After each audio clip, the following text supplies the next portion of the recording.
The title of the book came indirectly, directly came to me through a Canadian. Many of you would know the name Stanley Grenz, who died, I think he was 54 when he died a few years ago. And Stan had been very kind to me. He had kind of taken me under his wing and just made himself available as a friend and mentor to me. In fact, it was very emotional when he passed away a few years ago because I went to his funeral and came back home.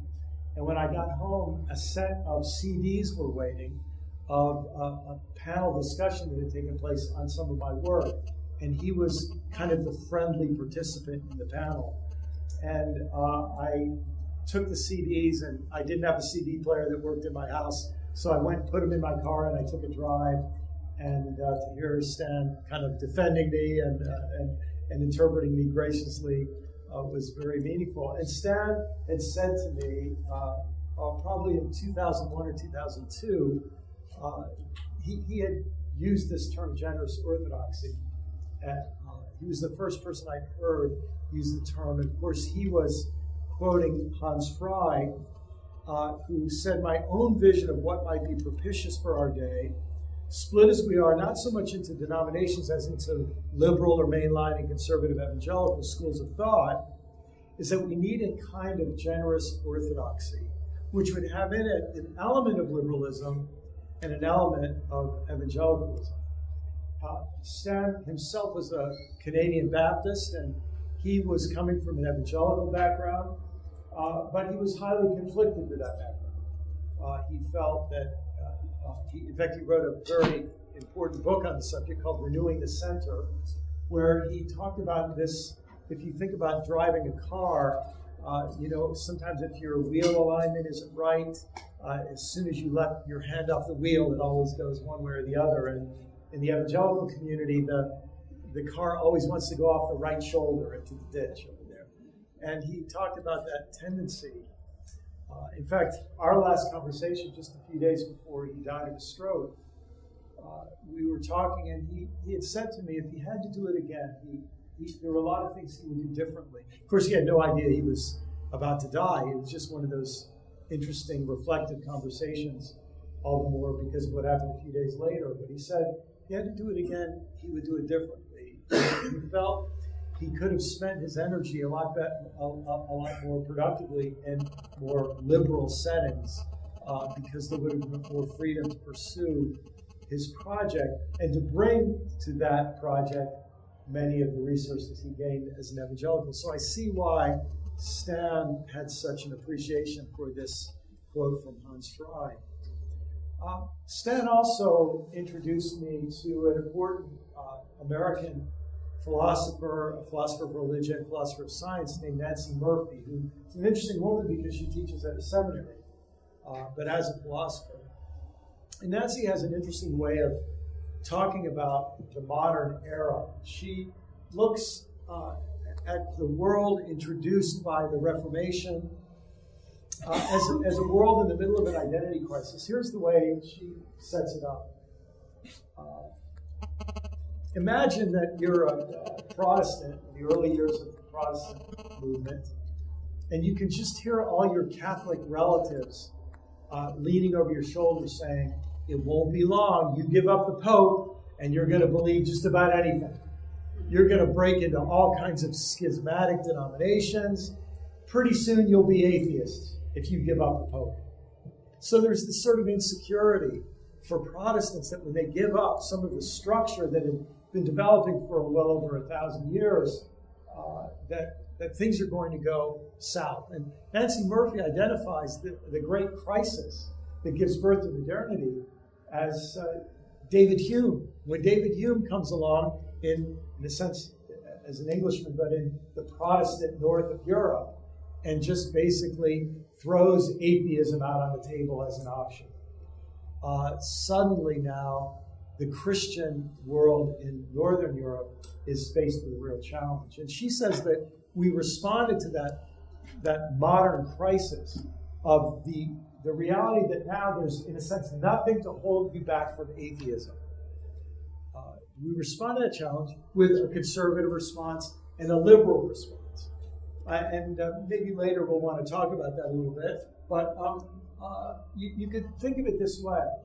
If the medieval way was to talk about an inerrant or an infallible and authoritative hierarchy, the modern liberal way was to focus on an inerrant method of analysis. Remember, René Descartes' great work was called A Discourse on Method, a method of rational doubt and analysis. And so you use that inerrant method to interpret an authoritative text. In many ways, that's a big part of what the modern seminary project is about, bringing a method to a text. The conservative way was to take an authoritative method of analysis to interpret an inerrant text. And if you see slight differences, but in many ways, we're all struggling with the issue of authority, and we need something inerrant in the mix to give us confidence. So these two ways of operating have defined the religious world and roughly have been equivalent, especially in the US, less so I think here in Canada, and certainly less so in Europe, but with words like evangelical and mainline, but there have been so much overlap in those words, in those terms.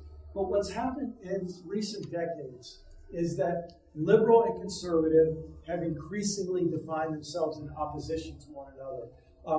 Each defined itself in reaction to the other. And the more extreme one became, the more extreme the other became. And they've been in a kind of a mirroring process for several decades now. So that when you're in liberal circles, you, behind someone's back, might say, he's really quite conservative. And people feel sad. And when you're in conservative circles, I think he's going a bit liberal. And it's like hearing about stage 4 cancer. You know, it's not a good outcome from this for people. And he needs bad chemotherapy really fast if he's going to be saved. And of course, there are political analogies to this as well. Some of you might have paid attention to the work of George Lakoff, who has a kind of interesting analysis of this. I think it certainly has some validity. George Lakoff says that conservatives see the world through the lens. He's thinking theological, political, social, it doesn't matter. The conservative ethos sees the world through this lens, that we're all bad boys and girls, and we need a stern father to keep us in line. And that the liberal ethos sees the world through this lens. We're all confused and easily misled, boys and girls, and we need a nurturing parent to help us grow. And those two basic orientations to life, George Lakoff says, really are at the core of conservative and liberal ethos. In fact, George Lakoff says there's no such thing as a moderate. He says what some of us are is we're biconceptuals. So we think we need a stern parent in economics, but a stern father in economics and a nurturing parent in our social life, or something like that. You see, we have ways of segmenting. But for whatever reasons, these identities have increasingly polarized, and what Nancy Murphy and Stanley Grenz and many others have proposed, and I agree with them, is that in the last several decades, a new set of questions have interrupted modernity in much the same way as David Hume's gauntlet of atheism interrupted or gave birth to this modern era. A new set of problems and questions. And that interruption is creating a crisis. You could say it, the more and more come to believe that the real trigger of this is the Holocaust and the whole reality of World War II. Because it's in the post-war era that there is a profound rethinking among European intellectuals about, and Western intellectuals, but it starts in Europe, about the whole project of Western civilization. If Germany, undoubtedly the most intellectually advanced nation in the history of history. If something like this could happen in Germany, something's wrong. And this rethinking, of course, the biblical word for this is repentance, this questioning of excessive confidence, really opens the way up for a profound change. And isn't it interesting that within a few years of the end of World War II, Great Britain begins releasing the last of its colonial holdings. And isn't it between 1947 and 1974 is the great decolonization of the British Empire. And so the world wakes up and starts talking honestly about what the colonial era really was about. It was in the, I believe, 1973 or 1974 that the book Bury My Heart at Wounded Knee came out, the first popular history of North America told from the perspective of the First Nations people. And of course, this is still a very live issue. I wish it was an issue south of the border as it is here north of the border, but we're still coming to terms with the realities of what the colonial era meant. And isn't it interesting that in the post-war years, the ecological crisis gets people's attention? I came of age in the 1960s. Everything I know about nature, it was learned against the backdrop of the realities of pollution, extinction of species, destruction of habitat. I grew up with a sense, everything I learned about nature, I knew it was in danger. Every little pond where I used to go fishing when I was a little boy got filled in and turned into a subdivision. Every river where I used to swim became unswimmable because of pollution. And so our world goes through this rethinking of the industrial era. We realize that an extractive economy produces unintended consequences, produces great wealth for some people, and produces long-term externalized costs for everyone else. And of course, just as we felt we were getting over that era, they discover the tar sands and they discover fracking. And now we realize that this mindset is still very much alive, and its power is still, in many ways, uncontested in the political and economic arena. And all of this leads to what a lot of people have called this postmodern interruption, where suddenly we realize that authoritative and inherent methods and texts are as dangerous as authoritative and infallible hierarchies. And when that realization sinks in, it creates a crisis for all religions that work with authoritative texts and all intellectual projects that claim inerrant or authoritative methodologies. This is why when Stanley Grenz wrote about Hans Frey, he said, this generous orthodoxy would not mean a simple merging, mixing, conflating, or reconciling of the two schools of thought, no. Rather, it would disagree with both regarding, these are Stan Grenz's words, the view of certainty and knowledge which liberals and evangelicals held in common. Because you see, on both of those tracks, they were working on a set of shared assumptions, and it's those assumptions that are now being challenged and called into question. And so what a lot of us have wondered for coming close to 20 years now is, are we at the beginning of an era where more and more people say conservative and liberal are two ways of being irrelevant? That two ways of arguing about a set of questions that are no longer the critical questions that we face today. Not that they aren't both valuable, and not that those arguments weren't worth having, but it's a little bit like some wars. Have you noticed that in the history of nations, sometimes they win wars, sometimes they lose wars, and sometimes they just lose interest and decide that's not what we're fighting for, and they move on to new challenges. Now, my suspicion is that as the history of the last 150 years is written, and as the history of the next 50 or 75 years is written, we'll look back and see a whole series of movements that are all part of this defection from the two trajectories of liberal and conservative. Harvey Cox shocked everybody.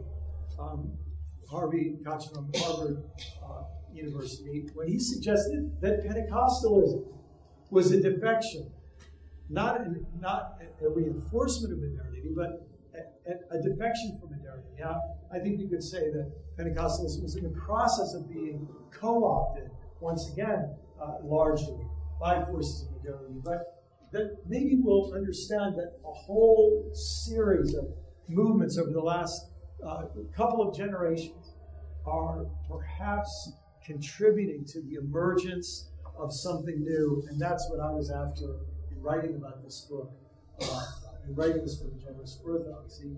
To use postal language, we could talk about it being post-Holocaust, this realization that Catholic and Protestant anti-Semitism laid the groundwork for scapegoating Jews, Jehovah's Witnesses, gypsies, and homosexuals. Of course, we're still dealing with some of those scapegoating mechanisms today.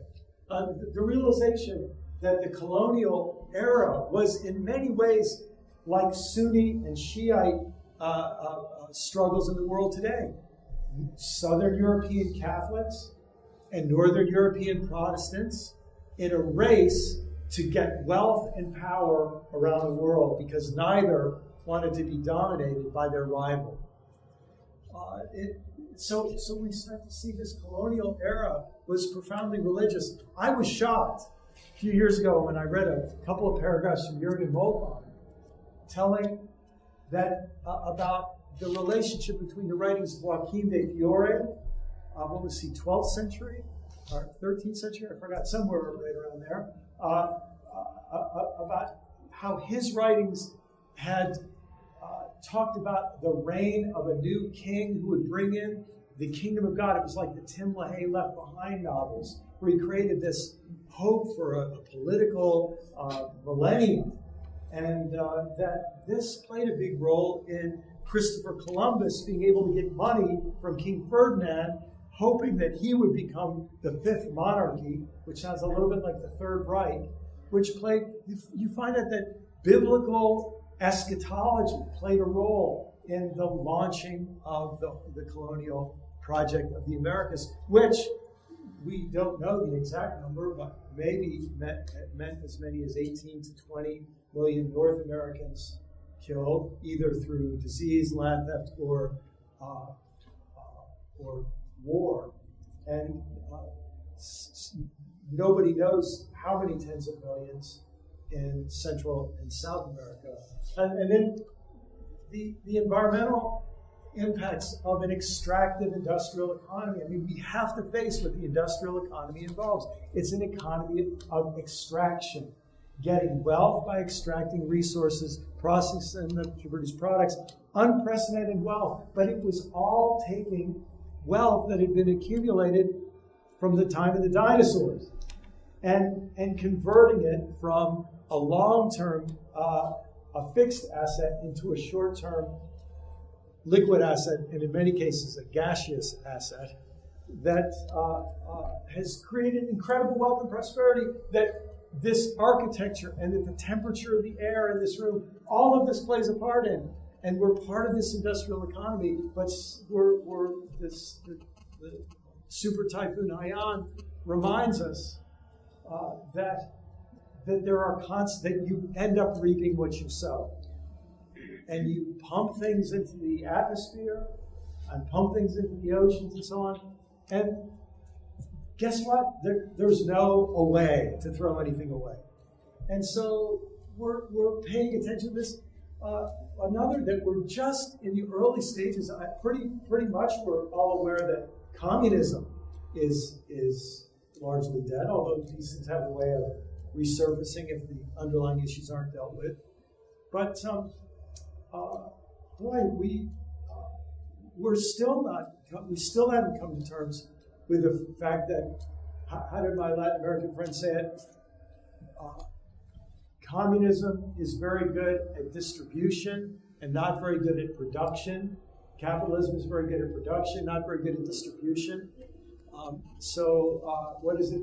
Communism spreads poverty, distributes poverty very well, and capitalism concentrates wealth very well. and just the language of the 1% and the 99%. Whatever failures we might want to talk about with the Occupy Wall Street movement, at least they got that language into our lexicon. I was 2 weeks ago in Thailand, and I was sharing with some folks earlier. I was with a group of people. We had an experience. This is one of those experiences you have once in your lifetime, and you can't believe you were fortunate to have it. But a group of us went out into the rural areas of Thailand, and we spent a couple of days living with some rural Thai farmers. And I got to spend a day as planting rice. And I'll tell you, I've never been as sore as I was at the end of that day. We were in, the soil is enriched with human excrement, composted human excrement. So people have made these sort of statements about me in other ways, but this was literally true that day. And I was knee deep in it, and we were, planting rice all day. And at the end of the day, they tallied up, because you get paid by how much you plant. And I worked really hard, and I made 80 cents. And I tell you, I was very happy to think I didn't have to do it every day of my life. The Thai man who was teaching me next to me told me he had worked every day since he was 8 years old. And I said, what about when you were sick? He said, if I was sick as a little boy, my parents didn't eat, so I would have food. But he said, if I don't work a day, I don't eat a day. And then we went from that rural village down to Pattaya, Thailand, which is the global center of the world sex trade. And when you understand that a young teenage girl at the peak of her earning potential as a sexually trafficked product, she can get $300 a night. So in one night, she could feed her family for 10 or 11 months. Suddenly, you start to understand. You come away from that thinking, yeah, prostitution is terrible. But paying rice farmers 80 cents a day is really terrible too, you see. And we can keep dealing with the symptoms, but suddenly you deal with the complexity of the problem. And you realize that we've got some work to do on this thing. This gap between rich and poor is getting greater and greater. And then the postmodern issue, in a philosophical sense, of facing the dangers of what we might call excessive certainty. And then what some people are calling the postmodern issue of facing the dangers of uncertainty, of insufficient confidence. And then on top of all that is the reality of moving beyond male domination. And my gosh, whatever else you want to say about your politics in Toronto today, it is an amazing display of testosterone that's going on. It really is. So, however, if we want to say it somewhat negatively by using the word post, or if we want to talk about some of these shifts in more positive terms, embracing a pluralistic world, rediscovering a missional faith, rediscovering the monastic dimensions of our faith, rediscovering a deep ecclesiology, a deep Catholicism, facing the realities of an urban and wired world. And when I was in Bangkok, I was talking to an expert in urbanization there, and he told me that 100,000 rural farmers move to slums every day, every year, so that by the end of the century, the prediction is that something like 4.5 billion out of 9 billion people will live in slums of the world's population. It is a staggering reality to face the urbanization of the world. The whole world isn't Toronto. And the word city means something very different, in a big part of the world. So then this emergent idea of embracing the past, including its atrocities, and facing the ecological crises. I love the way a friend of mine is saying this, that we have to seek reconciliation with the planet. We have to seek to be reconciled with the earth. This is all part of what this generous orthodoxy has to face. It's going to be challenges for liberals. It's going to be challenges for conservatives. It's going to be challenges that liberals and conservatives have to rediscover much of our pre-modern past, and liberals and conservatives are going to have to face new challenges that are new to the Christian faith. We often say, oh, there's nothing new under the sun. Occasionally there is something new under the sun. I mean, we haven't had to deal, for example, with what Stephen Hawking called the first time in known history, at least in our solar system, that a species is taking control of its own evolution. What is at our fingertips with genetic engineering? I'll never forget, I was a pastor for 24 years just outside of Washington, D.C., and the National Institutes of Health was not far from my church, and the lady, my church was the assistant to the head of the Human Genome Project, and she called me one Wednesday afternoon, and she knew I was interested in science. She said, I wish you could have been in the meeting I was in today. She said, we had all the current, this was back in the 90s when not everybody had heard the term stem cells, but this is when the pioneering stem cell research was being presented, and they were talking about this, and one of the scientists said, what stem cell research puts within our grasp is biological immortality. The potential of regenerating our own cells so that aging is continually overcome. And when this scientist said this lady in my church told me, she said, one of the other scientists said, we don't need scientists, we need a prophet from God to help us deal with that one. Everybody laughed. And then someone said, don't bring in the religious people, they'll just politicize it. And there was this uncomfortable moment, and they moved on. She said it was like sent shivers up her spine to feel, this is a new deal we're having to deal with. And we've got 5 or 10 of those that you can name quite easily. And that is, to me, what some of what is involved with this idea of a generous orthodoxy. Now, obviously, when we say the word orthodoxy, the word means right worship, and a lot of people take that to mean right doctrine. And of course, then you have to ask, what do you mean by right? And for some people, for a lot of Protestants, they have no idea. For example, the average dispensationalist. I grew up as a fundamentalist dispensationalist. We had no idea that dispensationalism wasn't invented until the 1830s. For us, orthodoxy was a theological innovation from the 1830s, and that was really promoted through the Scofield Reference Bible. So, for a lot of people, it's their doctrine. For a lot of Presbyterians, it's the, is it the canons of Dort or whatever. Anyhow, and for other people, it's going back to the ecumenical councils. And for some people, it's something that the beliefs that are always everywhere believed, which I always find a little problematic. If you always exclude the people who don't agree, then you could come up with a statement like that more easily. And I think for an awful lot of Christians in Canada and the United States today, and sadly you all are being more and more cursed with religious broadcasting, but I think orthodoxy means radio orthodoxy. Anything I hear on the radio or I see on religious television is the new, or Fox News is the new orthodoxy. And so then when you think about right doctrine, you also have to think about the word doctrine, which for many people means teachings that can lead to excommunication. There's always this idea of doctrine as a threat. My friend Diana Vassar reminds me that the word doctrine is related etymologically to the word doctor, and it carries the idea of a healing teaching. So we have to ask, what do we mean by our teachings? Can we rediscover our teachings as healing teachings as opposed to excommunicable offenses? And all of this, it seems to me, quickly brings us, if we are holding the word Christian seriously, back to asking some questions about Jesus. And so I thought I would just say a couple of things from the book that really have stayed with me through these 10 years, because I think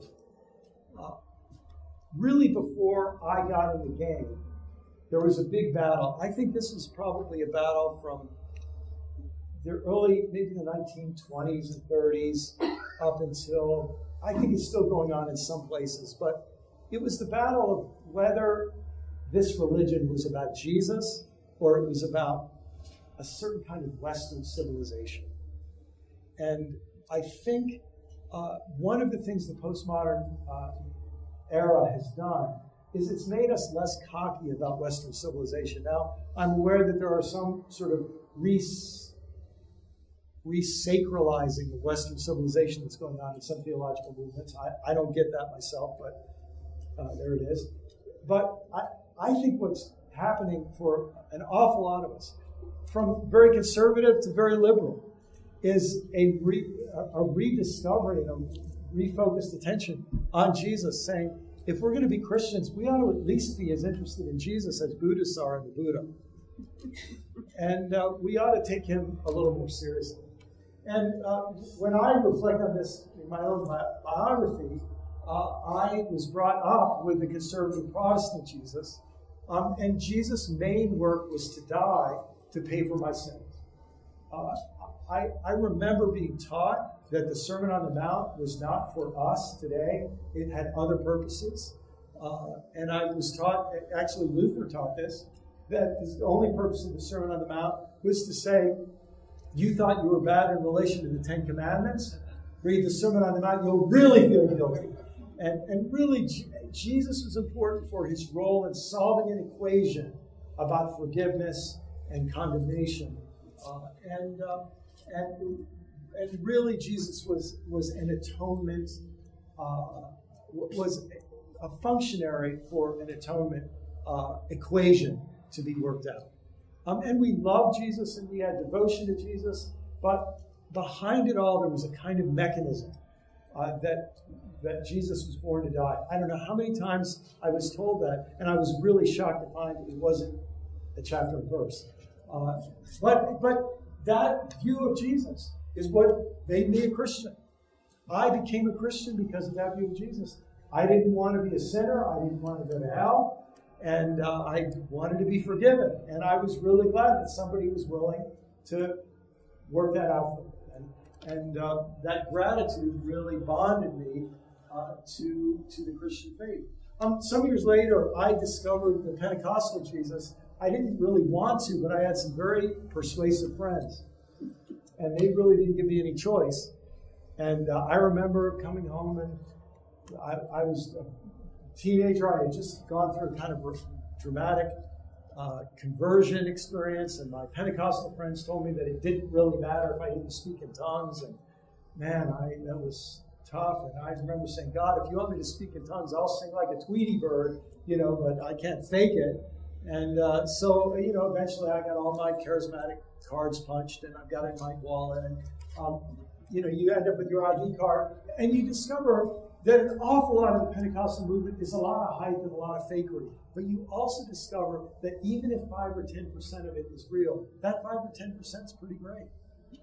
And you realize that there's an issue about Jesus. He wasn't just born to die. He's actually alive and well and doing stuff and active in the world. And I don't know if you've thought about it this way, but especially because Pentecostalism started among the poor, and it started in a way that transcended a segregated racist religion in the United States and brought people of different races together. When you realize that 107 years ago, there were no Pentecostals in the world, and today 25% of the Christians in the world are Pentecostal, this is a big deal.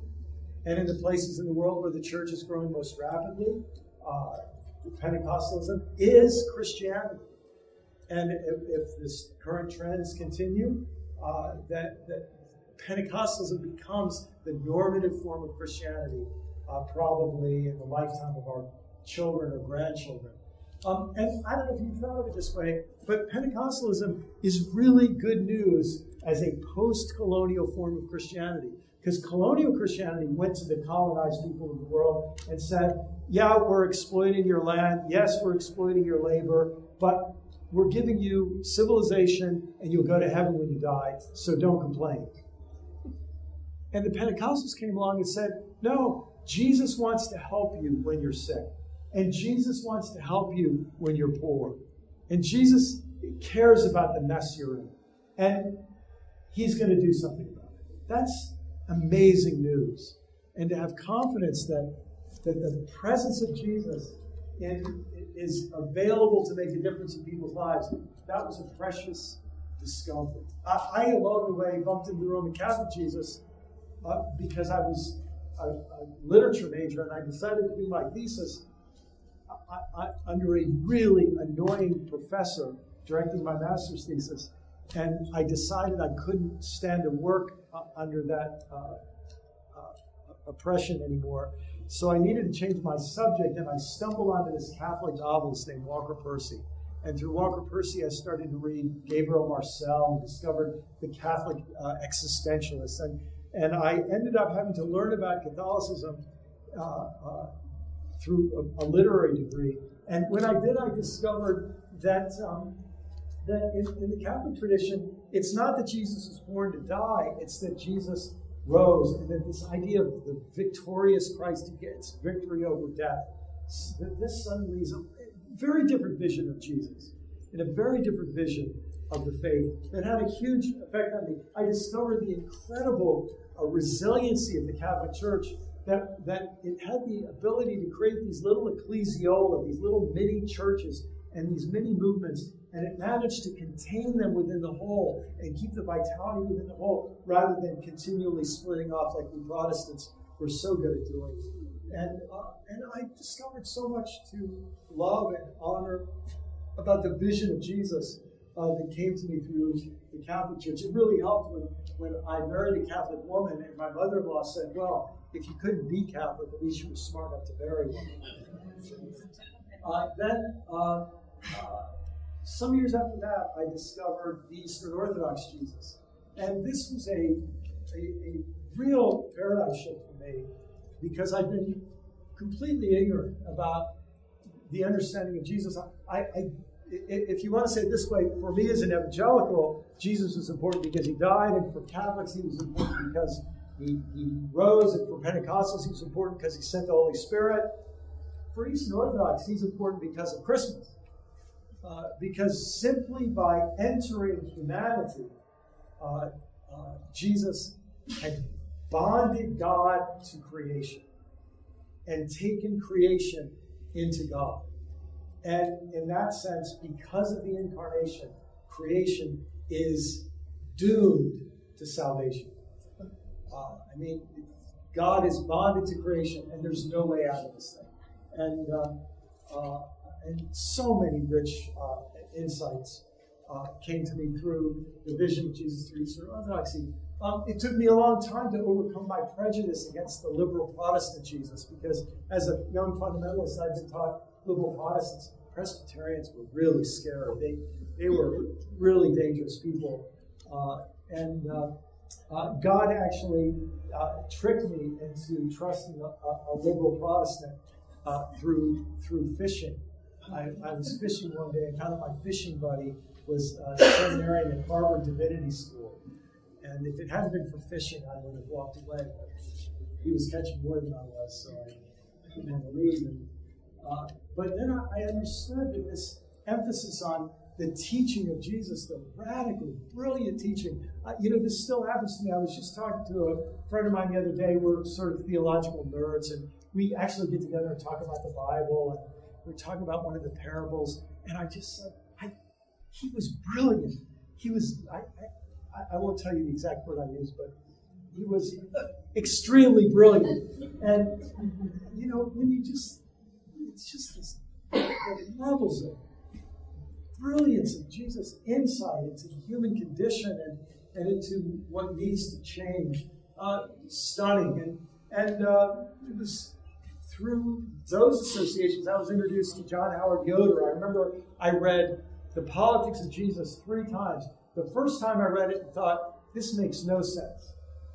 I don't get it at all. A few years later, I reread it, and I thought, he's got a point there, but I'm sure I still don't understand it. But there's something there. And maybe 10 years later, I read it again, and I realized, Jesus not only has these radical ideas, but he forms a community that tries to live that message and practice that. And then when I spent some time in Latin America and got exposed, I'll never forget the first lecture I heard on liberation theology, and I just saw Jesus in a radically new light.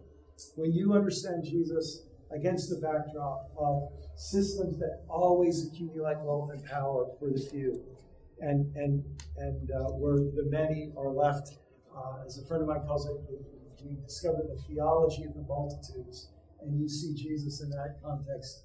And it is a powerful and renewing reality. And so isn't it ironic that within the Christian tradition, and I'm sure we could add some more to this list, but just these 7, such different understandings of who Jesus is, of what he was about.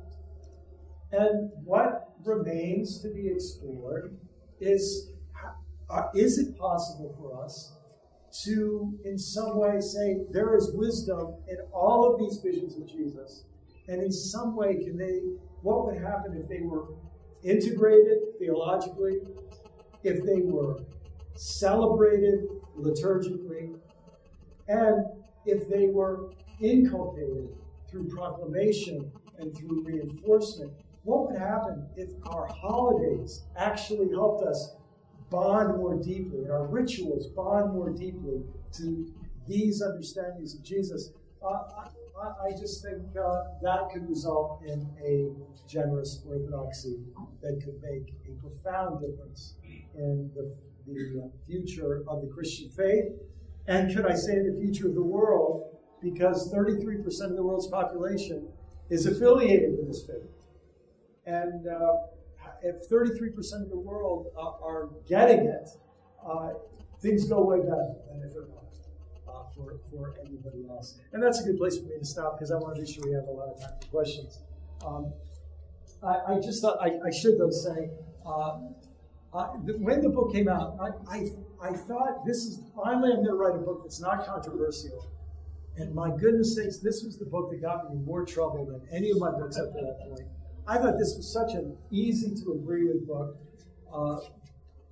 but the kinds of things that were, like when I read about myself, I just thought, man, that guy's nothing but trouble. There were a few people who liked the book as well. I remember some kind words were said by the previous Archbishop of Canterbury, and this is the book that certainly got a lot of response from people. And so a lot of people said, well, where do you think this is going to go? What do you think's happening? And I really need to say, just in closing, I think that's the wrong question to ask. If we ask what's happening, the idea is the wheels are in motion and we have to adjust to it. How do we adjust? And to me, that is such a disempowering question. A far better question to ask is, what needs to happen? What do we discern in our deepest heart needs to happen? And how can we throw our lives into helping that happen? If people sit around and wait for a generous orthodoxy to emerge so they can adjust to it, I can guarantee it will never happen. The only way it will happen is if we say, how do we live our way? How do we walk our way? How do we help embody it and make it real? I'm intrigued among the many brilliant things Jesus says and does. I'm intrigued by his little statement. It was just in the gospel in our Revised Common Lectionary last Sunday, I think. Your faith has made you well. He doesn't say, my faith has made you well. He doesn't say, I have made you well. Your faith has made you well. It's something about believing it brings it into reality. And I think that's true in this case. Well, thank you.